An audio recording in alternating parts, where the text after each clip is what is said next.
आज शुक्रवार आइंष नहेले तो हेबनी कारण कार्तिक मासटा पूरा निरामिष कटि जाइछि। तो से माँ आज मार्केट रू आनी देसी मटन ताकू केमिति रोषे कला चलतु मु तार मेकिंग प्रोसेस आपण मानक कहूँ। प्रथमे माँ किसी आलू काटी नहीं तापर कड़े तेल देके ताको भल भाव लो फ्लेम रे भाजी नहीं। आलूटा ऑप्शनल अच्छे आप चाहिए दे पारे नहले नहीं। तापर आलूटा भल भाव में भाजी हो सारापर गोटे बाउल माँ काढ़ी नहीं। एबे माँ कुकर रे किछि तेल को गरम करदेला और ता सहित सुखिला लंका आउ कलर पे किछि चीनी पकेदेला। एबे कटा हितबा प्याज को माँ कुकर भितर पकेदेला। प्याज ब्राउन कलर आसवा जाए आपण मैंने भाजुवे। एबे आमर प्याज ब्राउन कलर आसी एबे कुकर भितर अदा रसुण पेस्ट को पकईदबा।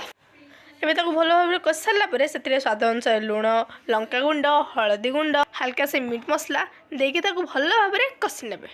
एबे से मटन को पकईकी भल भाव कषि नेबे आउ तापर किसी पानी देकी ताको घोड़े की 2टा सीटी पर्यंत रखिदेबे। तो से भितर मटनटा भल भाव सीझीज आपण चाहिए आलू से भजा आलू को पकई पारे। एठी आम मटन एबे रेडी हो गला पूरा देसी स्टाइल आउ ऊपर किसी धनिया पत्र पकई पारे।